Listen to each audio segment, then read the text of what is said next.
अस्सलाम वालेकुम नाज़रीन किराम, मैं हूं आपका होस्ट अयाज अहमद। नाज़रीन किराम, इमरान खान ने डेला जेल के अंदर जो अपने पास डंडा रखा हुआ है, उस डंडे ने बाहर काम कर दिखाया है।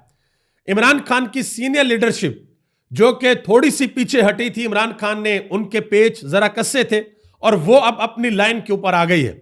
उन्होंने क्लियर कट ये बता दिया है कि अगर मुज़ाकरात होंगे तो किस तरीके से होंगे और वो कौन सी शराइत हैं जो पूरी नहीं होंगी तो किसी भी सूरत ये मुज़ाकरात नहीं होंगे।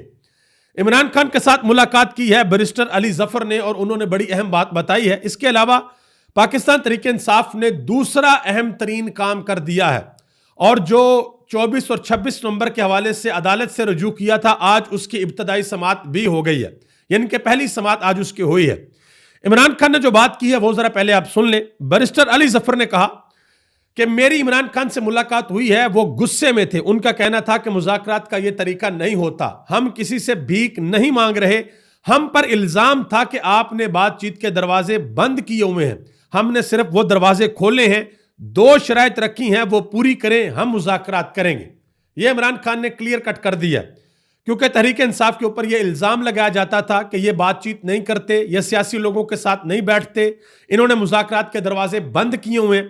तो इमरान खान ने कहा कि भाई हमने वो मुज़ाकरात के दरवाजे खोले हैं ताकि कल को कोई ये ना कहे कि हमने किसी के साथ मुज़ाकरात नहीं किए, हमने अपने दरवाजे बंद किए हुए थे। और आज का दिन आखिरी दिन है, आज अगर कोई डेवलपमेंट नहीं होती, मुज़ाकरात नहीं होते, तो इसके बाद इमरान खान ने यह ऐलान कर रखा है कि वो सिविल नाफरमानी की तहरीक को शुरू करेंगे और उसका पहला फेज ये होगा कि ओवरसीज पाकिस्तानियों को कॉल दी जाएगी कि आप लोगों ने जो तरसीलात ज़र पाकिस्तान के अंदर जो पैसे भेजते हैं वो आप लोगों ने महदूद कर देने हैं, सिर्फ उतने भेजने हैं जितने आपके घर वालों को जरूरत है। तो इमरान खान ने जो अंदर से सख्ती की थी अपनी लीडरशिप के ऊपर, वो काम कर गई है। और इमरान खान ने यह भी कहा कि डी चौक का सानहा इतना बड़ा सानहा है कि सदियों तक लोग इसे नहीं भूलेंगे। यह बात अंदर बैठकर इमरान खान ने की है। अब असद कैसर और उमर अयूब खान, उन्होंने दो चीजें बड़ी क्लियर कर दी हैं। असद कैसर ने कौमी असम्बली के अंदर खड़े होकर यह कहा कि पाकिस्तान के मीडिया के ऊपर मेरे बारे में यह खबरें चल रही हैं कि मैं स्पीकर कौमी असम्बली के घर गया हूं, वहां पर जाकर मैंने मुज़ाकरात की बात की है और हमारी कोई एंगेजमेंट हुई है और बड़े अच्छे मामला चल रहे हैं। उन्होंने कहा कि मैं उनके घर तज़ियत के लिए गया था, मेरी उनके साथ मुज़ाकरात के ऊपर किसी किस्म की कोई बात नहीं हुई है और जब तक आप हमारी शराइत नहीं मानते आपके साथ हम मुज़ाकरात नहीं करेंगे। इसी तरह उमर अयूब खान ने कहा, उन्होंने कहा कि इमरान खान ने मुज़ाकरात के लिए कमेटी बना दी है। उन्होंने कहा कि हमें मुज़ाकरात की ज़रूरत नहीं है, ज़रूरत है हुकूमत को हमसे मुज़ाकरात करने की। उन्होंने कहा कि हुकूमत को कमेटी के अरकान के नाम, उनके मोबाइल नंबर पता है, हमारी गुफ्तगू जो भी हम करते हैं मोबाइल फोन्स के ऊपर वो टेप होती है, वो सुनते हैं, वो खुद राब्ता करना चाहें तो कर लें। उन्होंने कहा कि इमरान खान ने यह वाज़ेह तौर पर यह कहा है कि सियासी कैदियों की रिहाई के अलावा किसी सूरत मुज़ाकरात नहीं होंगे और दूसरी शर्त यह है कि 9 मई और 26 नवंबर के वाकयात के ऊपर सुप्रीम कोर्ट के सीनियर जजेस के ऊपर एक जुडिशल कमीशन बनाया जाए और वो ये फैसला करेगा कि 9 मई को क्या हुआ था और 26 नवंबर की रात को क्या हुआ था। ये दो चीजें अगर मान लेती है हुकूमत तो फिर मुज़ाकरात होंगे, अदरवाइज मुज़ाकरात नहीं होंगे। आगे आ जाए जी, एक और बड़ा अहम काम है जो तहरीक इंसाफ को बहुत पहले कर लेना चाहिए था, लेकिन देर आए दुरुस्त आए, अब वो काम कर लिया गया है। वो काम यह है कि 24 नवंबर से लेकर 26 नवंबर तक जितने भी वाकयात डी चौक और उसके मुल्हका इलाकों के अंदर हुए हैं, पिम्स के अंदर हुए हैं, पुलिकनल के अंदर हुए हैं, उनकी तमाम सीसीटीवी फुटेजेस हासिल करने के लिए हस्पतालों को और जो सेफ सिटी हकाम है उनसे राब्ता कर लिया गया है। और अगर हस्पताल सीसीटीवी फुटेज नहीं देते, सेफ सिटी की तरफ से सीसीटीवी फुटेज नहीं आती, तो फिर अदालत से रजू किया जाएगा। अदालत को बताया जाएगा कि हमें ये सीसीटीवी फुटेज चाहिए, ये हमें नहीं दे रहे। इसके अलावा जो बैरिस्टर गौहर अली खान की मदीयत के अंदर एक दरख्वास्त दायर की गई थी, एक क्रिमिनल कंप्लेन थी कि 26 नवंबर को जो कुछ हुआ, पाकिस्तान तहरीक इंसाफ ने अपने शोहदा की लिस्ट दी, जो जख्मी कारकुनान हैं उनकी लिस्ट दी, जो लापता लोग हैं उनकी लिस्ट दी। तो आज उसकी समाअत हुई है। उस समाअत में इस्तगासा और बयानात कलमबद्ध हुए हैं और जो सेशन जज हैं आजम खान, उन्होंने 23 दिसंबर को इब्तदाई बहस के लिए यह केस मुकर्रर कर दिया है कि 23 दिसंबर को इसकी बाकायदा समाअत होगी और इब्तदाई बहस होगी। अब इसमें जो सबसे इंपॉर्टेंट चीज है ना, सबसे इंपॉर्टेंट वो ये है कि पाकिस्तान तहरीक इंसाफ के वकला अपनी तैयारी तगड़ी रखें, आपके पास सब कुछ है। ये ना हो कि वो, मैंने 2-3 दिन पहले आपको बताया था कि 8 फरवरी को जो इलेक्शन चोरी हुआ उस हवाले से केस की समाअत थी, तो हामिद खान साहब ने जाकर ये कह दिया कि मेरी तो तैयारी नहीं है, आप मुझे जरा थोड़ा सा टाइम दे दें। तो ये ना हो कि भाई जाते हैं वकला तरीके इंसाफ को और जाकर कहें जी वो तो हमारे पास ये रिकॉर्ड नहीं है, हमारे पास ये चीजें नहीं है, तो हमें थोड़ा सा टाइम दे दें। तो तरीके इंसाफ के वकला को टाइम से तैयारी करनी होगी। अगर आप वो नतीजा हासिल करना चाहते हैं जो इमरान खान अडयाला जेल के अंदर बैठकर सोच रहा है कि हमारे लोगों के साथ जुल्म हुआ है, हमारे साथ ज्यादती हुई है, हमें ये अदालतें इंसाफ दें। जिस तरीके से मैं बार बार आपको ये कहता हूं ना कि 9 मई के केसेस के अंदर हुकूमत सबूत रखने में नाकाम हुई है, इसी तरीके से यह बात पाकिस्तान तरीके इंसाफ के ऊपर भी फिट आती है कि अगर यह सबूत रखने के अंदर नाकाम हो गए तो इंसाफ फिर इनको भी नहीं मिलेगा। तो इनको अपनी तैयारी जरा तगड़ी करनी पड़ेगी। शेर अफजल खान मरवत ने बड़ी अहम गुफ्तगू की है पाकिस्तान तरीके इंसाफ की लीडरशिप के हवाले से। उन्होंने कहा कि पाकिस्तान तरीके इंसाफ को पिछले 2 साल में इतना रगड़ा लगा है कि लीडरशिप अब यही बची है जो रह गई है, लिहाजा मीडिया के जरिए लीडरशिप को बदनाम ना करवाएं। यह लीडरशिप के हाथ मजबूत करने का वक्त है। इमरान खान और लीडरशिप के दरमियान कोई बदगुमानी नहीं है। यह बात उन्होंने की है। अब आगे आज एक बहुत बड़ा इंकशाफ किया है जरताज गुल वजीर ने काशिफ अब्बासी के शो में। उन्होंने कहा कि मुझे प्रेशराइज किया गया है कि आप डेरा गाजी खान के शहीद जो पीटीआई के कारकुन थे शफीक लुंड, उनके घर फातिहा के लिए नहीं जाएंगी।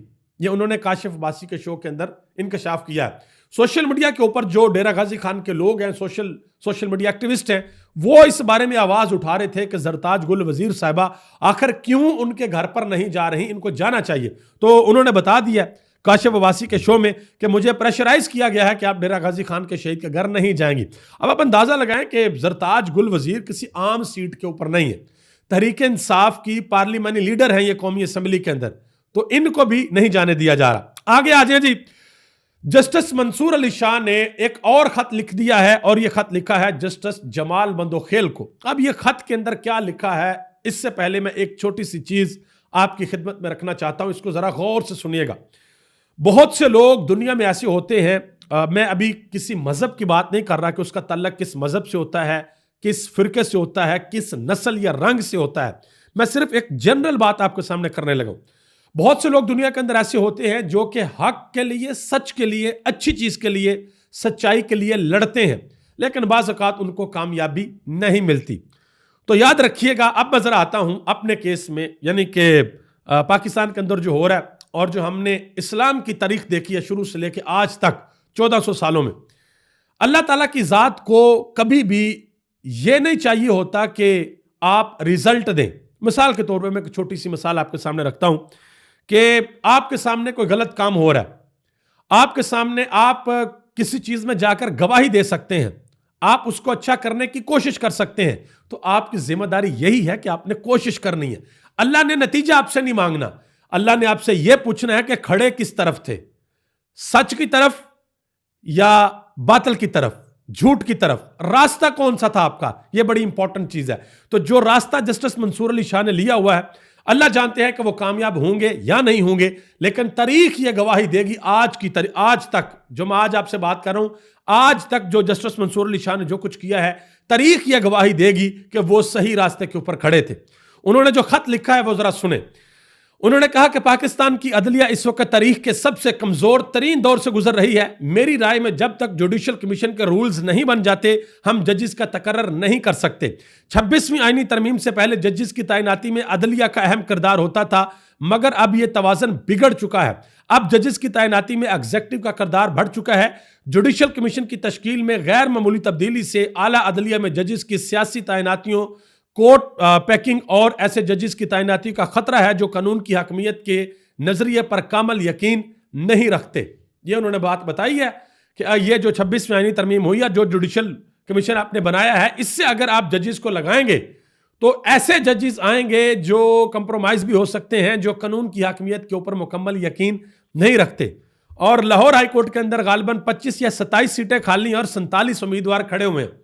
ठीक है, और भी बहुत सी खबरें हैं कि हुकूमत अपनी मर्जी के जजेस हाई कोर्ट्स के अंदर लगाना चाहती है ताकि चीजों को मैनेज किया जा सके। कल जो मैंने आपको व्लॉग के अंदर मिलिट्री कोर्ट के हवाले से खबर बताई थी, उसमें साकिब बशीर साहब ने एक बड़ी अहम बात की है। उन्होंने कहा कि सिविलियंस के मिलिट्री ट्रायल केस में आईनी बेंच के ऑर्डर का मुख्तसर मतलब यह है, जो ऑर्डर दिया गया कि फैसला सुना दें जो 85 लोग हैं उनका, तो 85 लोगों में से जो बरी होंगे वो अपने घरों को जाएंगे, जिनको सजाएं होंगी वो मिलिट्री हिरासत से निकलकर मुतलका जेलों के अंदर मुंतकिल हो जाएंगे, वहीं सजाएं काटेंगे और साथ ही सजाएं चैलेंज भी कर सकेंगे, जमानतें भी हाईकोर्ट से करवा सकेंगे। मैंने याद आपको बताया था कि 20 जनवरी से पहले पहले पाकिस्तान के अंदर बहुत बड़ी बड़ी पॉलिटिकल हैपनिंग्स हो सकती हैं। तो ये पॉलिटिकल हैपनिंग्स होना शुरू हो गई हैं, मजीद आने वाले दिनों में ये होंगी। आगे आ जाएं जी, वो फैसल वावडा साहब और नून लीग, आपको पता आजकल जरा आमने सामने है। तो फैसल वावडा ने कहा था कि आपको जबरदस्ती हुकूमत दी किसने है, छोड़ दें आप हुकूमत को। तो हनीफ अब्बासी ने फैसल वावडा को जवाब दिया। उन्होंने कहा कि फैसल वावडा हमारे वोटों से सेनेटर बने हैं, पहले अपनी सेनेट सीट से इस्तीफा दें फिर आ जाएं मैदान के अंदर। तो वावडा साहब वो उन्होंने कह दिया कि आप जो हैं वो सेनेट सीट से इस्तीफा दें, क्योंकि उनके वोटों से आप बने हैं, तो इस्तीफा देकर फिर आप मैदान के अंदर आए, फिर आप बात करें। असद कैसर ने एक और बड़ी अहम बात की है। उन्होंने कहा कि जो हमारे वर्कर्स गिरफ्तार हुए हैं उन्हें लेने के लिए पंजाब के मुख्तलिफ इलाकों से जैसे लाहौर, गुजरात, टोबा टैक्सिंग वगैरह से पुलिस आई है और उनको 9 मई के केसेस के अंदर शामिल किया जाएगा। यानी कि 9 मई के अंदर पुलिस ने बहुत से ऐसे मुकदमे बनाए हुए हैं जिसमें लातदाद जो है ना वो नामालूम लोगों को नामजद किया हुआ है। तो अब जो 24 नवंबर और 26 नवंबर को लोग गिरफ्तार हुए हैं, इनको पुलिस ले जाएगी और इनको भी 9 मई के केसेस के अंदर डालने की कोशिश कर रही है। आगे आ जाए जी, शुएब शाहीन ने एक बात किया, तहरीक इंसाफ के वकील हैं। उन्होंने कहा कि सबसे पहले तो ख्वाजा आसिफ और जनरल बाजवा को चार्जशीट किया जाए, जो वो बात हो रही थी जनरल फैज वाली। उन्होंने कहा कि ख्वाजा आसिफ और जनरल बाजवा को चार्जशीट किया जाए। ख्वाजा आसिफ ने खुद तस्लीम किया है कि उन्हें पहले पंजाब हुकूमत और फिर वफाकी हुकूमत जनरल फैज और जनरल बाजवा की तरफ से ऑफर की गई, और यह बात ऑन रिकॉर्ड है, ऑन रिकॉर्ड ये बात है। ये बात ख्वाजा आसिफ ने कही हुई है कि हमें पहले ऑफर किया गया कि आप पंजाब ले लें, फिर ये ऑफर किया गया कि आप पूरे का पूरा वफाक ले लें। फवाद चौधरी ने एक बात की है, जब से इमरान खान से मिलकर आए हैं बड़े एक्टिव हो गए हैं भाई। कहते हैं कि 9 मई को अब छोड़कर आगे बढ़ना चाहिए, कौमी हुकूमत की तरफ जाएं। जिस हुकूमती वजीर से मिलते हैं तो वो यही कहता है कि हम ये सब कुछ नहीं कर रहे, जो अब कुछ हो रहा है ये हम नहीं कर रहे। तो फवाद चौधरी ने मशवरा दिया कि कौमी हुकूमत की तरफ जाएं। आप ये मशवरा 50,000 मरतबा भी दे लें, इमरान खान आपका ये मशवरा किसी सूरत भी नहीं मानेंगे। खुरम दस्तगीर पाकिस्तान मुस्लिम लीग नून के अहम तरीन रहनुमा हैं, अगर मैं गलत नहीं हूं तो गुजरांवाला से इनका तल्ला का, वहां से ये हारे हुए हैं। उन्होंने कहा जी नवाज शरीफ से काफी कोशिशों के बावजूद 1 साल से मुलाकात नहीं हुई। फिर कहते हैं कि वोट को इज्जत दो का नारा लगाने की सकत अब पार्टी के अंदर नहीं रही और इस मकसद के लिए हुकूमतों की कुर्बानी देनी होगी, कि हुकूमतें छोड़नी होगी। साथ ही कहते हैं कि इमरान खान का मिलिट्री ट्रायल होना चाहिए। 9 मई को इमरान खान ने फौज के अंदर मिली भगत से बगावत करने की कोशिश की, इन्होंने बात की है। बहरहाल अगर इमरान खान ने की है तो इसके सबूत सामने रखने पड़ेंगे। हाफिज फरत अब्बास पाकिस्तान तहरीक इंसाफ के रहनुमा है, उन्होंने एक बात की, आपको याद होगा कि सेनेटर अफानुल्लाह ने सेनेट के अंदर खड़े होकर यह बात एडमिट की कि बच्चों के ऊपर गोलियां चलाएगी। तो हाफिज फरत अब्बास ने यह बात की है। उन्होंने कहा कि हुकूमती वज़रा पहले गोली चलने से बिल्कुल इनकारी थे, अब नून लीग के सेनेटर तक एतराफ़ कर रहे हैं कि गोली चली। सवाल यही है कि गोली क्यों चलाई, किसके कहने पर चलाई, निहत्थे लोगों का कत्लेआम क्यों किया, इसका हिसाब देना ही होगा। यह बात की है हाफिज फरत अब्बास ने। आगे आज एक बड़ी अहम डेवलपमेंट हुई है पारस जहांजेब के शो के अंदर। वहां पर 3 लोग बैठे हुए थे, एक थे पीपल्स पार्टी के और एक थे नून लीग के और एक थे पाकिस्तान तहरीक इंसाफ के। पाकिस्तान तहरीक इंसाफ के नसार जट साहब वो कहते हैं कि इनसे पूछें और ये हल्फन ये बात कहें, अल्लाह को हाजिर नाजर जानकर ये बात कहें कि गोली चली या नहीं चली। तो नबील गबोल साहब जिनका तल्लक पाकिस्तान पीपल्स पार्टी से है, वो कहते हैं कि मैंने देखा नहीं मगर गोलियों की आवाज आई थी। तो साथ ही नासिर भट्ट साहब कहते हैं कि ये इनकी गोलियों की आवाज थी जो पीटीआई ने चलाई थी, यानी कि पीटीआई के लोगों के पास वेपन्स थे और उन्होंने गोली चलाई। अब देखें यहां पर एक बड़ी इंपॉर्टेंट चीज है, अतात आरड़ साहब बार बार कहते हैं जी सबूत लेकर आए, वीडियोस लेकर आए। तो अगर आप कहते हैं सबूत लेकर आए तो सबूत तो आपको भी देना होंगे। आपके पास सारी सेफ सिटी की एक्सेस है, सारे कैमरों की एक्सेस आपके पास है। तहरीक इंसाफ के लोगों ने कोई एक गमला तोड़ा हो, मेट्रो स्टेशन कोई एक तोड़ा हो, कोई पत्थर मारकर शीशा तोड़ा हो, किसी किस्म की कोई वायलेंस की हो, आपको वीडियो सामने लेकर आ जानी चाहिए थे। अभी तक वो वीडियो सामने नहीं आई। कमर जमान कायरा साहब, जरा सुन ले जी। एक वक्त था कि ये बहुत बड़े माशाल्लाह जमहूरी लीडर थे। बहरहाल उन्होंने एक बात की है, कहते हैं कि 26 नवंबर को जो हुआ नहीं होना चाहिए था, मगर बाज़ औक़ात इसके अलावा कोई चारा नहीं रहता। तो कल को अगर टेबल टर्न होती है, हालात बदलते हैं, तो फिर अगर पीपल्स पार्टी आती है एहतजाज करने के लिए डी चौक के अंदर, तो क्या फिर ऐसा ही करना चाहिए? जो भी आगे हुकूमत होगी, तहरीक इंसाफ की हो या जो भी हो, इस पर भी कमर जमान कायरा साहब को जरूर रोशनी डालनी चाहिए। इरशाद भट्टी साहब ने बड़ी अहम बात किया जी अपने शो के अंदर। उन्होंने कहा कि शुक्रिया इमरान खान, आपने इनको एक्सपोज कर दिया। शुक्रिया इमरान खान, आपने इन सारे झूठों को बेनकाब कर दिया। शुक्रिया इमरान खान, आपने इनकी जमहूरियत, वोट की इज्जत और पार्लियामेंट की इज्जत को चौक में लाकर खड़ा कर दिया है। और यह बात बिल्कुल ठीक है कि इमरान खान ने पाकिस्तान के मौजूदा सियासी निजाम को बुरे तरीके से एक्सपोज कर दिया है। इसी तरह बात की है समीना पाशा ने। उन्होंने कहा कि इमरान खान तो फातेह है पर हारे हुए लश्कर के अंदर है। पाकिस्तान तहरीक इंसाफ की क़यादत ने साबित किया कि वो इमरान खान के बयानिए का बोझ नहीं उठा सकते। ये सब बाकी जमातों की तरह रवायती सियासत ही कर सकते हैं।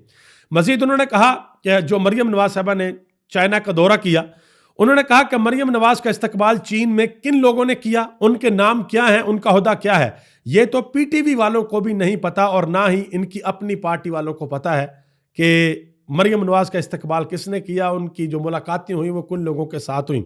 और ट्विटर के ऊपर बहुत से लोगों ने, जिन लोगों के साथ मरियम नवाज जाकर मुलाकातें कर रही हैं, ट्विटर के ऊपर लोग उन्हीं लोगों के साथ अपनी तस्वीरें लगा रहे हैं कि भाई इनके साथ तो हम भी मिले हुए हैं। तो ये कौन सी हाई लेवल मीटिंग्स हो रही हैं? और वहां पर वो बाकायदा जो वेलकम नोट है वो लिखा, उसमें कुछ नहीं लिखा हुआ पंजाब की वजीर आला, उसमें लिखा कि हाई लेवल डेलीगेशन है और वो पाकिस्तान मुस्लिम लीग नून का है, पाकिस्तान मुस्लिम लीग नवाज का है। आगे आ जाए जी। आखिर में हुकूमत ने सहाफ़ियों के खिलाफ घेरा तंग करना शुरू कर दिया है। एक सहाफ़ी हैं हरमीत सिंह, सीनियर सहाफ़ी हैं और पाकिस्तान की सहाफ़ी कम्युनिटी में ये वो वाहिद शख्स हैं जिनका तल्लक सिख बरादरी से है। उनके बारे में ये खबर है कि रियासती अदारों के खिलाफ बदनीयती पर मबनी झूठा बयानिया बनाने और लोगों को उकसाने के इल्ज़ाम में हरमीत सिंह के खिलाफ FIA साइबर क्राइम इस्लामाबाद के अंदर मुकदमा दर्ज कर लिया गया। यह आप अंदाज़ा लगाएं कि यह हुकूमत सहाफ़ियों के गिर्द किस तरीके से घेरा तंग कर रही है। एक बात जो कि हर कोई कहता है, मैं भी कहता हूं कि यह इक़्तिदार सदा नहीं रहते, ये कुर्सियां सदा नहीं रहती, ये एक ना एक दिन चली जानी है और फिर आपको ये एहसास होगा कि हमने लोगों के साथ क्या किया। आप सबका बहुत बहुत शुक्रिया। मुझे इस दुआ के साथ इजाज़त दे कि अल्लाह ताला पाकिस्तान पर अपना ख़ास फजल और करम फरमाए। पाकिस्तान के करोड़ों लोगों पर जो कि पाकिस्तान और पूरी दुनिया के अंदर बसते हैं, उन पर अपना ख़ास फजल और करम फरमाए। और वो लोग जो पाकिस्तान को नुकसान पहुँचाना चाहते हैं, अल्लाह ताला उनको हदायत दे। और अगर उनकी किस्मत के अंदर हदायत नहीं लिखी तो फिर अल्लाह उनको इबरत का निशान बनाए। आप सबका बहुत बहुत शुक्रिया। पाकिस्तान जिंदाबाद, पाकिस्तान के करोड़ों अवाम पाइंदाबाद।